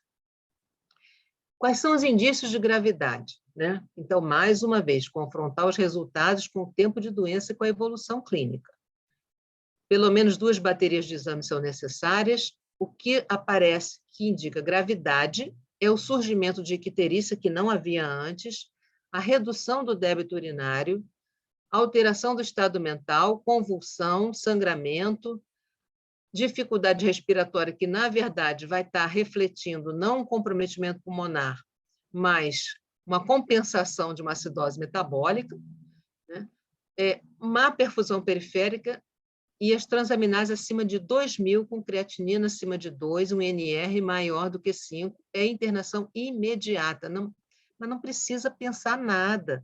Se o doente tem epidemiologia e tem história de que mora perto de borda de mata, aqueles dados de hemograma todos que a gente já viu, as transaminases são acima de 2.000, isso é mandar direto para a referência, porque esse paciente, se não fizer a troca plasmática, pode vir a óbito, e se fizer, e o tempo já tiver passado, ele pode perder o timing e também vai a óbito. Então, importante... se não basta só esses exames aqui, se o paciente tem essas alterações, é importante a gente já adiantar o lado lá do pessoal da UTI, enviando o doente com a tipagem sanguínea, porque para fazer a troca plasmática, o volume de plasma é muito grande, né? Às vezes eles trocam 2 a 3 volemias de um paciente, né, nesse tratamento, e então eles precisam reservar o plasma, e é importante, se o doente está grave, já pedir a tipagem sanguínea, já colhe a amostra para febre amarela também, para fazer o diagnóstico, encaminha para o LACEN, porque se o paciente morreu, vai ficar até difícil de fazer o diagnóstico também, né? Eu até vou falar um pouquinho mais tarde, se der tempo. E o que mais que é importante? A gasometria arterial, para ver se está acidótico, acionar a regulação e transferir para a UTI do Hospital Nereu Ramos. Por que, né, a UTI do Hospital Nereu Ramos? Porque ela está equipada, como eu falei no início, né, foi uma pactuação com o superintendente de saúde, o diretor da DIV, de colocar o Nereu como hospital de referência, que já é para muitas doenças infecciosas, e foi feita toda uma articulação com o EMOSC e com a própria unidade de terapia intensiva do Nereu, e está tudo muito bem articulado para ter a máquina que pode fazer ao mesmo tempo a diálise e a troca plasmática. Se não tiver sinais de gravidade, bom, eu estou pressupondo que esse paciente está em observação em algum lugar, né? Se não tiver sinal de gravidade, eu tenho que ver se ele tem potencial para se tornar um doente grave.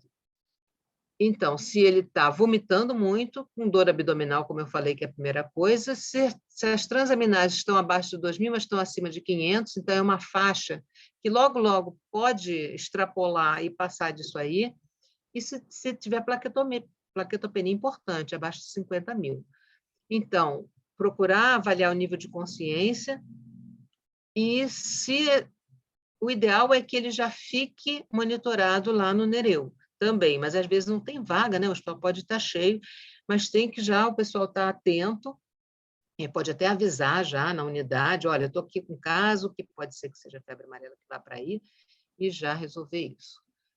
Para facilitar toda essa abordagem, né, foi elaborado um fluxograma de atendimento que ajuda, né, com a indicação dos exames que têm que ser colhidos e para onde que o paciente precisa ser encaminhado e os critérios de gravidade ou não.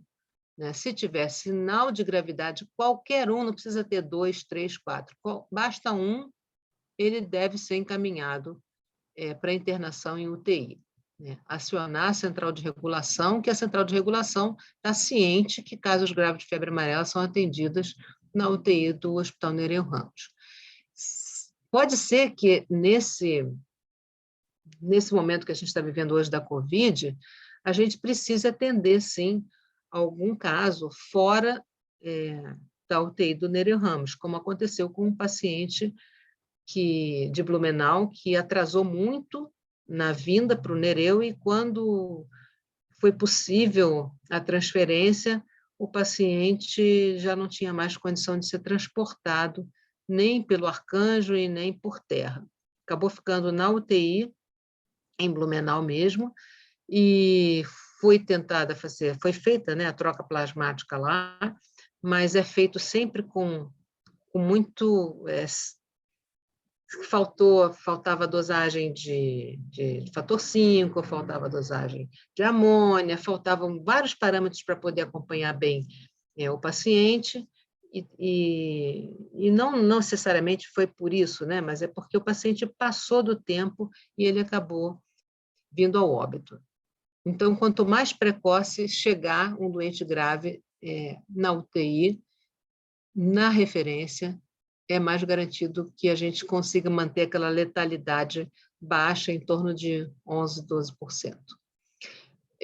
Se tiver sinal de alarme, está aqui, ó, vômito, diarreia, dor abdominal, sim, também precisa ficar em observação, encaminhar para a UTI se piorar disso aí. Então, isso aí é para ajudar. A gente classifica, então, o doente em leve, moderado ou grave, né? De acordo com os sintomas, eu não vou repetir, porque eu estou falando de novo isso aí várias vezes, mas ele pode entrar nessas 3 categorias, sendo que essas 2 aqui são as categorias que precisam de ficar em observação e muitas vezes serem encaminhados para o UTI.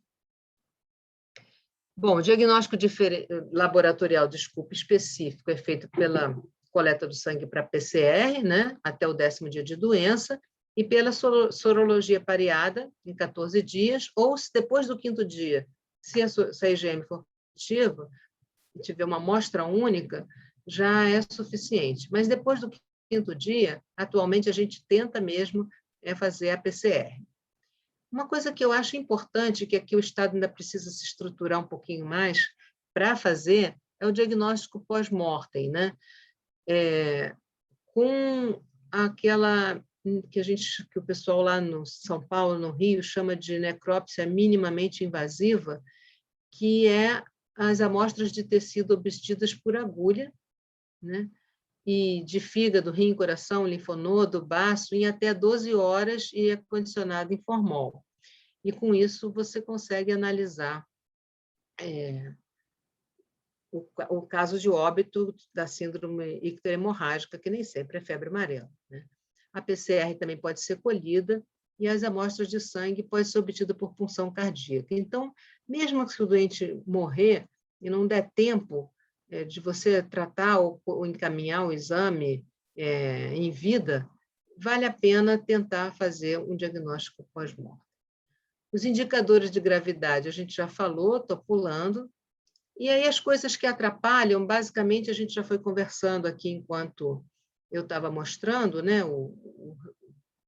os casos, é o atraso na suspeita diagnóstica, muitas vezes porque hoje em dia a Covid realmente está atrapalhando, o paciente vai e volta, e a gente teve um caso assim, né, que primeiro começou com sintomas de febre amarela, depois ele voltou no posto com sintomas de Covid, e aí quando ele fez o teste era Covid, mas ele já estava com febre amarela, e isso foi complicando a vida dele, coitado, e quando ele chegou, estava para buscar atendimento, era tarde demais. Eu acho que foi esse caso que chegou aí para o HU também, porque justamente ele foi encaminhado como se fosse Covid, mas as alterações laboratoriais dele todas eram de febre amarela. Deixar de correlacionar o tempo de doença. Então, assim, lembrar sempre, né? Quantos dias de doença, porque que doença faz o paciente ficar tão mal com hepatite ou ligúria com 5 dias e, sabe, não é uma hepatite não tem essa evolução, né? A não ser hepatite fulminante, que não é muito, tem que ver também a faixa etária do doente, né? Enfim, tem que pensar no tempo de doença e na febre amarela. Ficar esperando definir o diagnóstico para encaminhar para a referência, e essa falsa impressão de normalidade, que eu costumo falar que é uma falsa impressão de normalidade, doente muito grave, mas que está conversando com você, mas também não está urinando, que está com as transaminases acima de 10.000, e que conversa com você, mas daqui a pouco ele dorme, então está meio sonolento, mas ele levanta, ele anda, né? Não está precisando de amina vasoativa, e o paciente parece que está bem, mas não está, né? É doente grave. Aqui, só para vocês terem uma ideia, né? Eu peguei 5 casos de febre amarela que nós tivemos esse ano, para vocês verem como é que o tempo de doença se correlaciona até com o desfecho, né? Essa mulher aqui tinha 12 dias de doença até o diagnóstico. As transaminases acima de 10.000, 14.000, com INR de 2,25. Ela foi manejada para encefalopatia hepática, acabou se recuperando sem fazer troca plasmática e teve alta.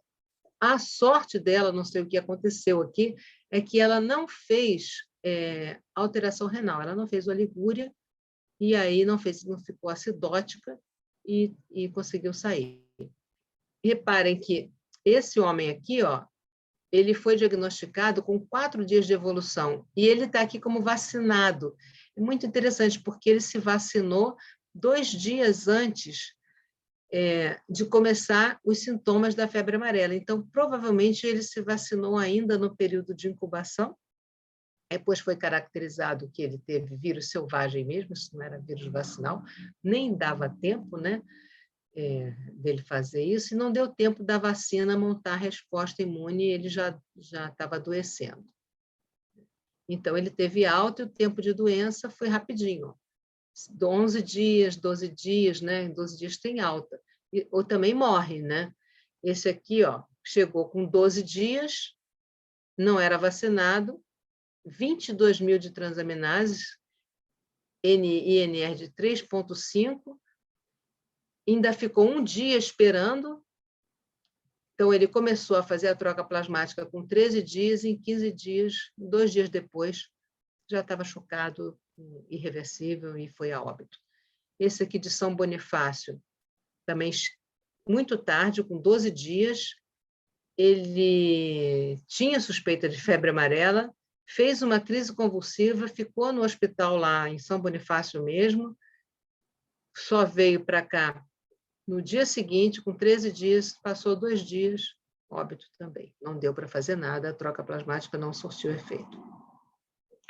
Aqui para vocês verem, esse aqui que foi vacinado no dia 18 de março, aqui é a historinha daquele senhor lá, a maioria são homens nessa faixa etária mesmo, então ele começou com febre, mialgia, dor abdominal, náusea e um pouquinho de diarreia, no dia 20, 2 dias depois de ter sido vacinado, não tinha anticorpo ainda.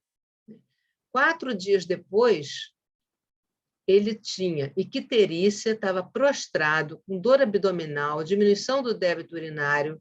Então, suspeitaram de febre amarela aqui. Graças a Deus, foi uma suspeição precoce, né? No 4º dia de doença, porque o laboratório dele também era muito sugestivo. Ele ainda não tinha leucopenia, ele estava com o número de leucócitos normais, mas tinha uma hemoconcentração, né? Um TAP com INR aumentado, mas tinha uma transaminase acima de 2.000. A bilirrubina, reparem que não era 14 nem 20, como costuma aparecer com a leptospirose, né? Uma PCR muito baixa, e com isso foi feita a suspeita e ele acabou tendo um desfecho favorável. E havia, no mês anterior, uma epizootia confirmada. Bom, os fatores de risco para óbito que o pessoal do Rio identificou, então, é um trabalho que está publicado. Isso aqui, o que eles mostraram? Que quem morria tinha uma transaminase, em média, em torno de 8.000.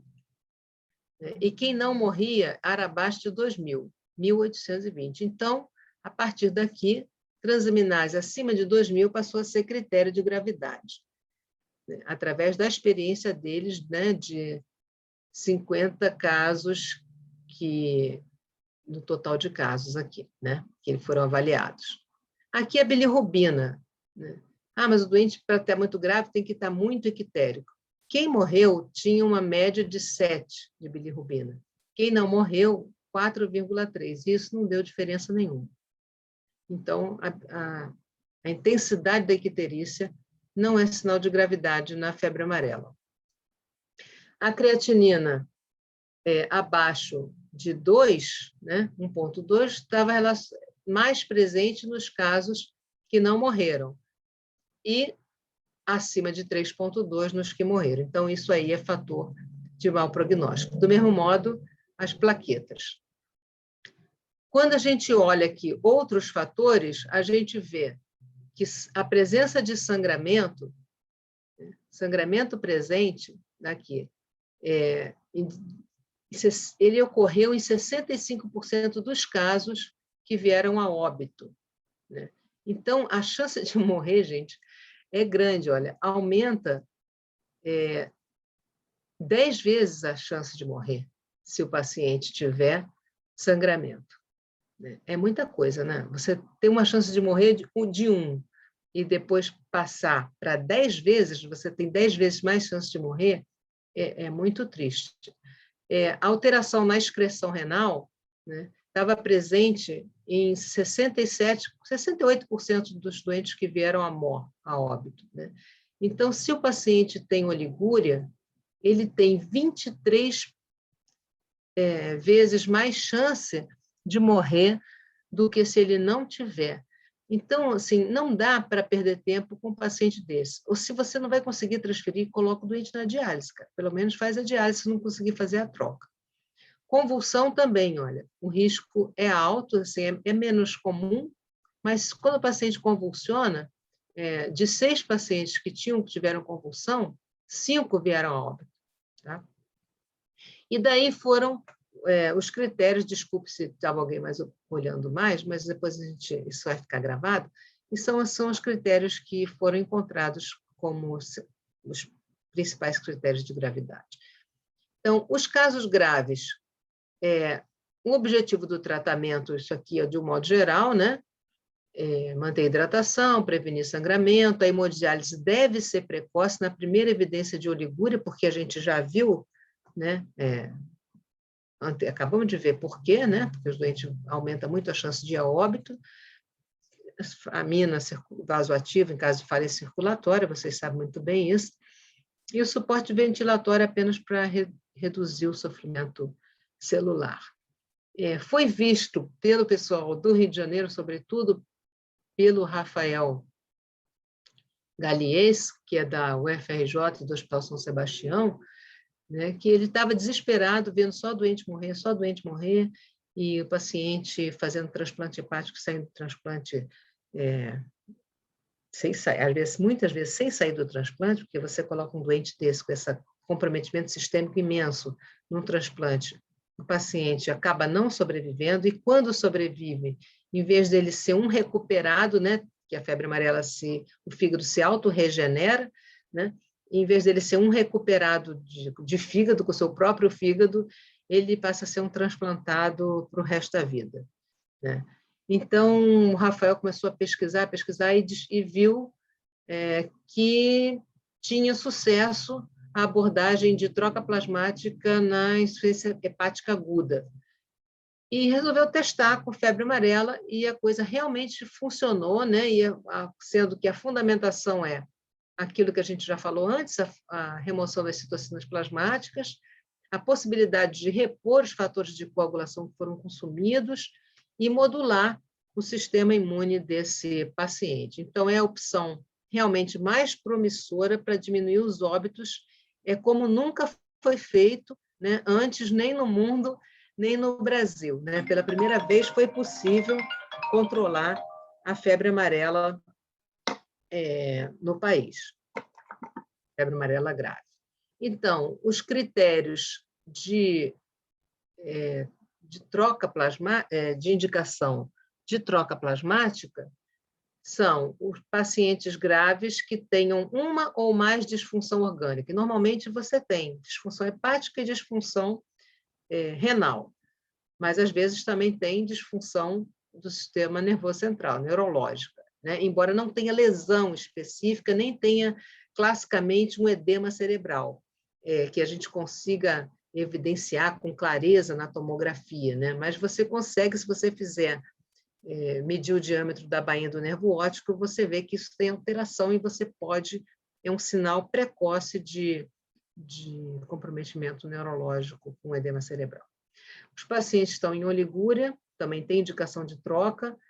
Se tiver diminuição de bicarbonato, então, doente grave, além daqueles exames todos, é importante fazer uma gasometria, para a gente poder ver o bicarbonato, né?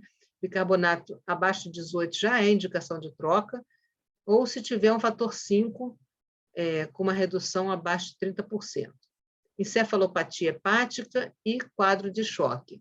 E aqui tem um esqueminha, né, de como é que funciona a troca plasmática, que ela é feita acoplada, né, com a diálise e com a hemodiálise, onde você filtra o sangue, remove o plasma e repõe o plasma novo utilizando uma maquininha de troca.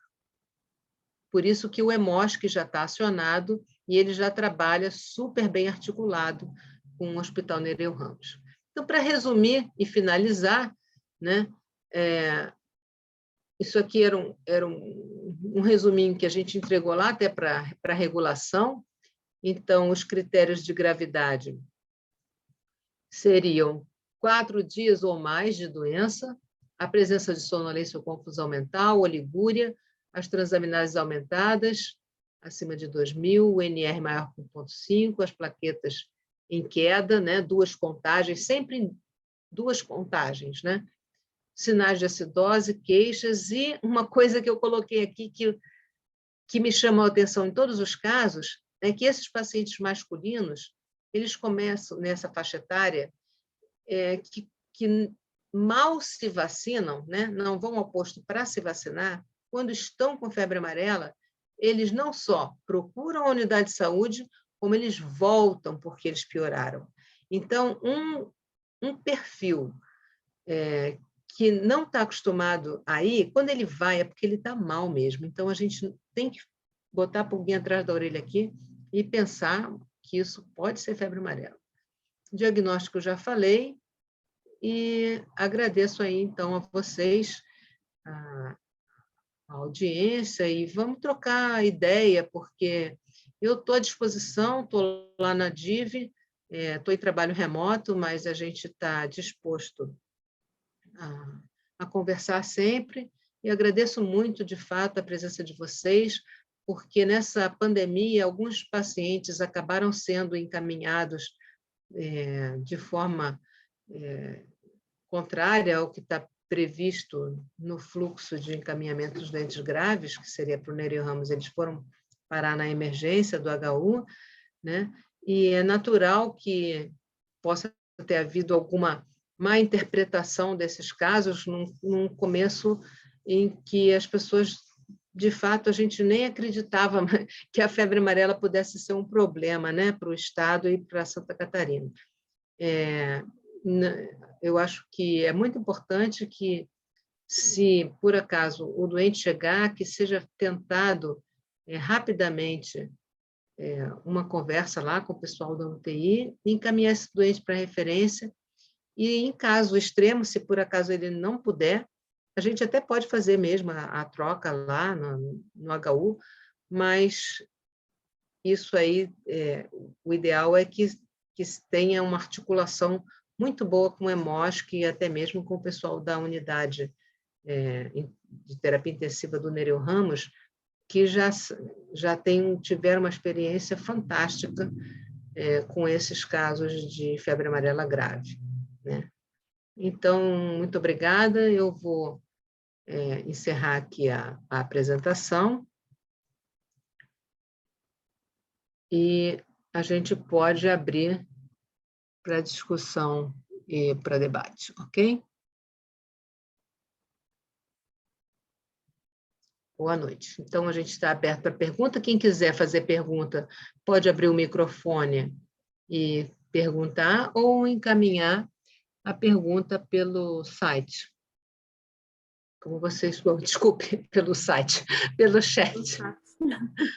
Desculpe.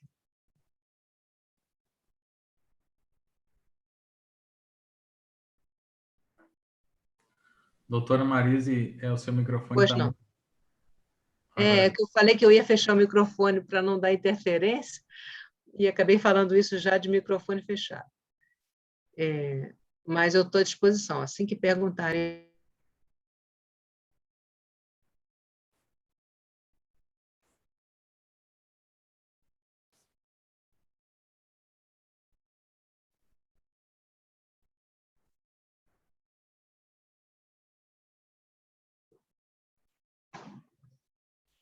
Se ninguém... Acho que o pessoal não tem dúvidas. A apresentação acho que vai ficar gravada, né?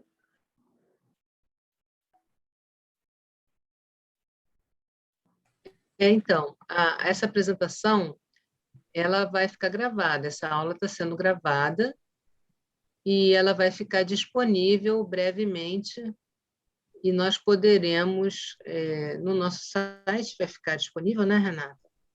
Ou no YouTube, eu não sei. Link, né? A gente consegue o link depois da apresentação.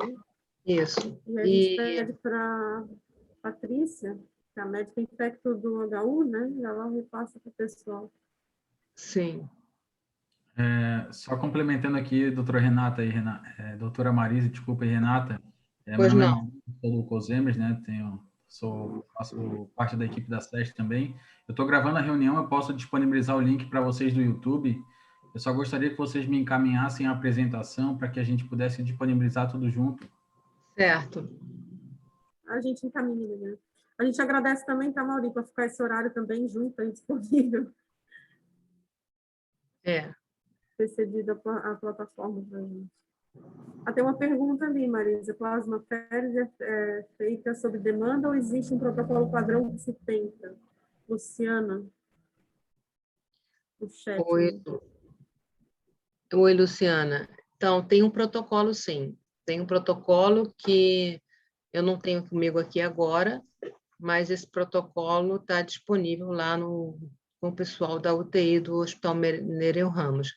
É um procedimento que precisa de um certo planejamento, porque, como eu falei, demora um pouquinho para obter todas as bolsas de plasma, então, normalmente, quando surgem esses casos graves, que a gente já sabe que vai ser transferido, a gente já avisa e eles já vão separando, né, as unidades de plasma.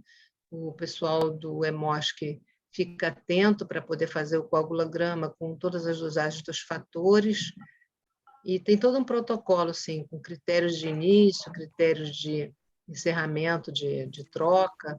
Quem falou bem sobre isso, que deu uma aula bem completa sobre esse manejo do caso grave, foi a doutora Mariana Sabá, que Essa aula dela está disponível também. essa aula dela está disponível. Então, assim, se vocês quiserem saber mais detalhe desse manejo de casos graves, a aula dela é muito boa, muito completa até, e ela explica tudo direitinho, porque, inclusive, ela mostra, né, a experiência do Hospital Nereu Ramos. É bem legal mesmo essa aula. Ela está disponível também no site, do YouTube, aliás. Tem água, que ótimo.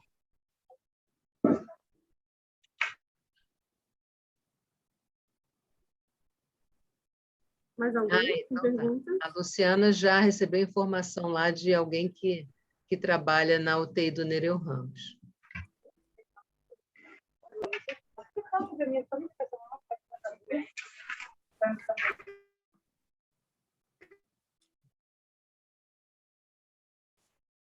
A gente pode, acho que, encerrar então, né, Marisa? Como é que é o nome da senhora?